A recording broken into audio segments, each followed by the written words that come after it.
Perjalanan 30 tahun lebih Power Rangers memang adalah yang paling gampang disorot oleh para fans, sebab keterbukaan mereka atas informasi, baik itu di depan atau di belakang layar, memang menjadi konsumsi publik selama masa suksesnya. Dan tak jarang, popularitasnya mengundang resistensi dari penonton yang kadang tidak sepaham atau tidak sejalan dengan yang dihadirkan. Misalnya memunculkan karakter yang tidak begitu disukai oleh para fans. Ya, hal tersebut wajar di kalangan fandom garis keras, dan hal itu juga terjadi di Power Rangers lantaran banyaknya ekspektasi penonton yang tidak terpuaskan dengan apa yang ditayangkan. Dan perlu ditekankan bahwa Tokufax tidak ikut-ikutan membenci karakter yang akan kita bahas ini, sebab ini merupakan hasil pengumpulan data dari pembahasan di berbagai forum seperti Reddit, Twitter, komentar YouTube, dan juga hasil olah chat GPT. Jadi ini bukan subjektif dari Tokufax Indonesia. Maka dari itu, maaf kalau ada tokoh favoritmu yang kita masukkan di sini. Makanya, kamu dipersilahkan untuk tetap skeptis tanpa perlu 100% setuju dengan list kita kali ini. Dan diperingatkan pula bahwa video ini tentu saja mengandung spoiler. Mau tahu apa saja? Mari kita simak 7 lebih tokoh Power Rangers yang paling dibenci versi Tokufax Indonesia.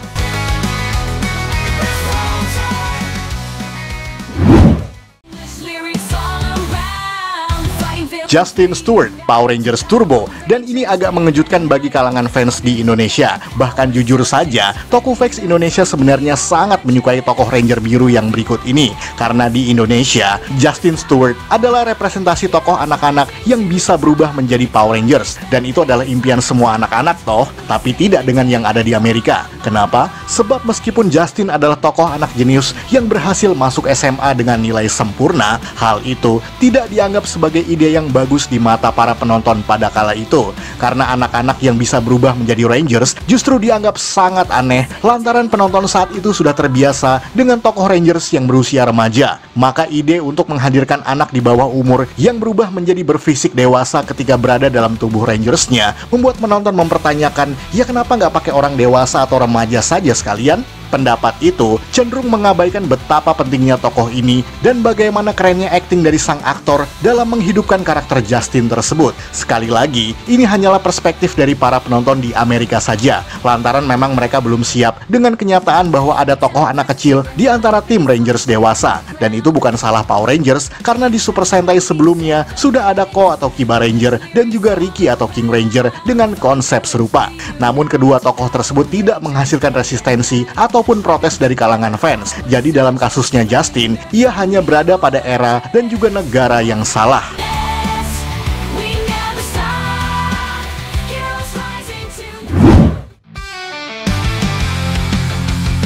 Vypra, Power Rangers Lightspeed Rescue. Ini mungkin salah satu musuh tercantik sekaligus terseksi di Power Rangers era awal, paling tidak secara perwujudan dari karakternya itu sendiri, di mana Vypra merupakan satu-satunya jenderal antagonis di serial Lightspeed Rescue yang berwujud manusia, mengikuti versi counterpart Gogo 5 yang bernama Dinos. Namun tidak seperti Dinos yang mungkin tidak terlalu terkenal, sebab Vypra nampaknya lebih disorot walaupun dengan cara yang berbeda, di mana ia agaknya dibenci oleh para fans, bukan karena posisinya sebagai Princess of Evil yang kejam, namun lantaran karena kualitas akting dari sang aktris itu sendiri. Ya, di mana Vypra yang diperankan oleh aktris yang bernama Jennifer Alien ini dianggap memiliki kadar kemampuan akting yang kurang mumpuni, bahkan dengan intonasi dialog serta ekspresi yang jauh dari kata profesional. Ya intinya, fans menilai betapa kakunya akting dari Jennifer Alien sehingga kurang bisa menghidupkan karakter Vypra yang malah kelihatan kurang jahat. Beberapa fans pun menilai bahwa pemilihan Jennifer Alien yang adalah seorang model tanpa pengalaman akting sebelumnya lantaran karena mereka ingin menyesuaikan dengan footage Jepang Gogo 5 yang kadang menampakkan wajah Dinos, sehingga sama-sama bertampang Asia dan tidak memunculkan gap antar footage Amerika dan juga Jepang. Jadi ini sama sekali soal tampang dan bukan perihal kemampuan dalam berakting.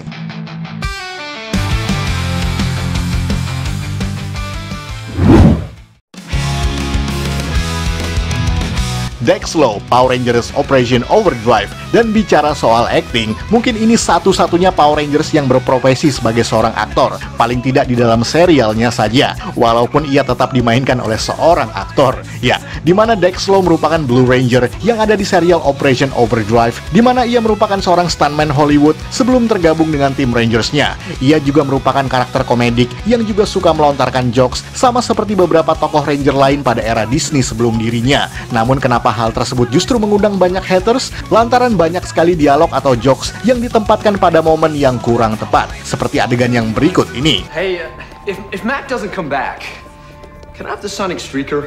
Dan itu membuat fans mempertanyakan di manakah kelucuan dari tokoh yang satu ini. Karena tidak seperti fans Super Sentai yang lebih kalem dan cenderung terima-terima saja, penonton Power Rangers memang dikenal sangat cerewet jika ada karakter yang dianggap mengganggu seperti itu. Belum lagi karena Dex berperilaku secara overacting, suka pamer atau show off, dan cenderung self-center karena yang dipikirkan cuma kepentingannya sendiri, melebihi tugas dan tanggung jawabnya sebagai seorang Power Rangers. Ya, kadang memang harus kita akui bahwa selalu ada pesan moral pada tiap kisah Rangersnya, termasuk juga dalam kisah Dex sebagai seorang Ranger biru. Namun dalam kasusnya, ia minim sekali pengembangan karakter, sehingga dari awal sampai akhir, Dex merupakan tokoh yang sama sekali tanpa adanya perubahan signifikan.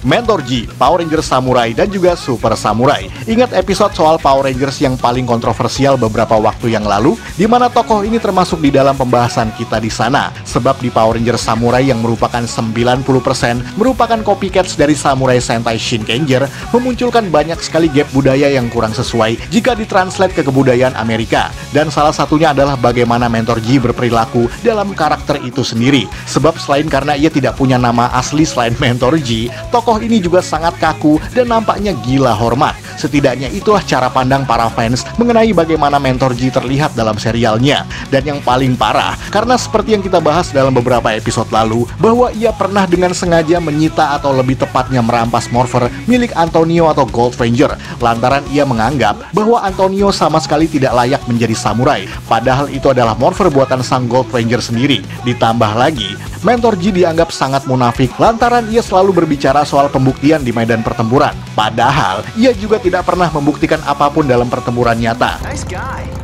Nice guy? Do you know who that guy was? Tokoh Mentor G sendiri sebenarnya adalah counterpart dari Hikoma Kusakabe dari Samurai Sentai Shinkenger yang juga sering dipanggil G oleh tokoh lainnya. Namun seperti yang kita bilang di awal, mentranslate karakter Jepang menjadi tokoh Amerika memang tidak selalu bisa dilakukan dengan sempurna.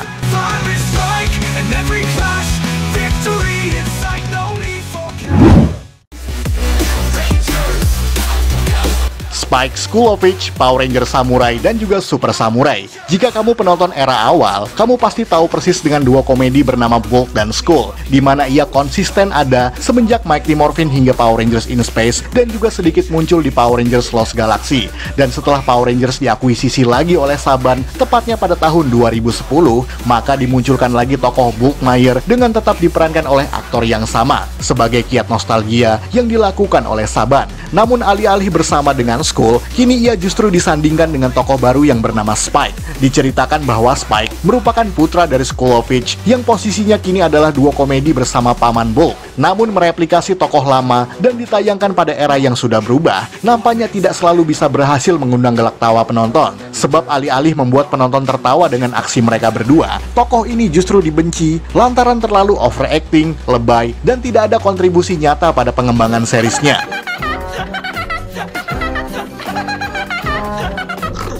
Karena tidak seperti duo Bulk dan Skull yang punya porsi dan interaksi nyata dengan para Rangers, Spike dan juga Uncle Bulk ini memang sangat jarang berinteraksi dengan tokoh-tokoh Samurai Rangers, sehingga seakan-akan ada cerita di dalam cerita. Dan buat generasi baru saat ini yang tidak begitu familiar dengan Bulk dan Skull sebagai duo komedi, kehadiran Spike justru mengganggu jalan cerita dengan komedi yang slapstick yang sudah tidak efektif di zaman modern.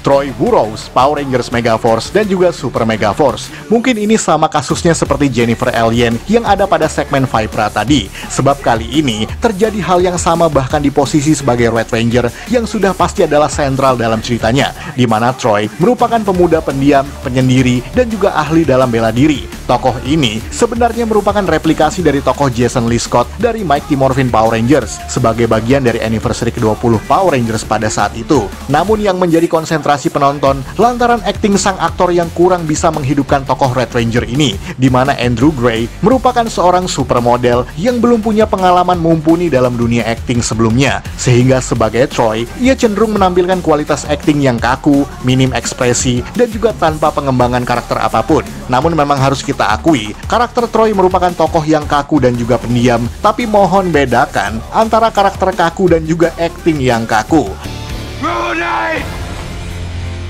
You have a mission to fulfill!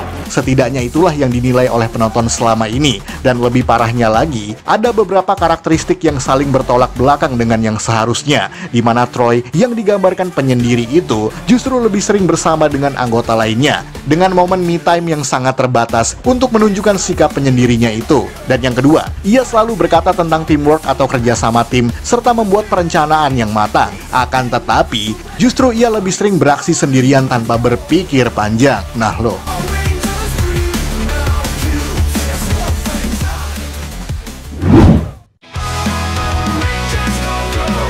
Victor Vincent dan juga Monty, Power Rangers Ninja Steel dan juga Super Ninja Steel. Dan yang terakhir ini merupakan dua karakter sekaligus, sebab antara Victor dan juga Monty memang tidak bisa dipisahkan. Dimana sama seperti Bulk dan Skull, Victor Vincent dan juga rekannya yang bernama Monty ini merupakan duo komedi sekaligus tukang bully yang ada pada sekolahnya. Meskipun keduanya adalah tokoh yang kontras berbeda, namun duo yang satu ini selalu kompak dalam aksinya. Akan tetapi alih-alih berhasil menampilkan komedi yang segar dan penuh canda tawa, di mana mereka justru cenderung masih menampilkan komedi slapstick, yakni kesialan yang diakibatkan oleh ulah mereka sendiri. Belum lagi, komedi yang dimaksud terlalu intimidatif dan juga sangat monoton alias repetitif, sehingga premisnya selalu sama pada tiap episode, yang membuat komedinya jadi gampang ditebak dan juga membosankan. Dan kita belum bicara soal betapa dua orang ini sangat minim sekali dalam kontribusi, yang membuatnya terasa kurang begitu penting. Dengan kombinasi Victor yang narsis, serta Monty yang culun tapi sangat mengagumi sahabatnya tersebut, ini agaknya mengganggu di mata para penonton. Kenapa? Sebab menurut pengakuan sang aktor pemeran Monty yang bernama Caleb Bandit, ia menuturkan bahwa tokoh Monty di sana merupakan seorang pria gay yang naksir berat dengan Victor Vincent. Namun produser saat itu memintanya agar ia menghilangkan sedikit karakteristik gay yang dimaksud. Walaupun sekali lagi, itu hanya sebuah pengakuan dari sang aktor yang belum bisa dikonfirmasi sendiri oleh Saban.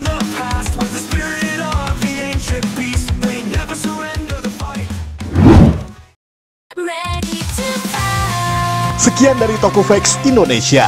Jangan lupa tonton video-video Tokufex lainnya, like, komen, dan juga share ke media sosial kamu. Akhir kata, salam Tokufex Indonesia.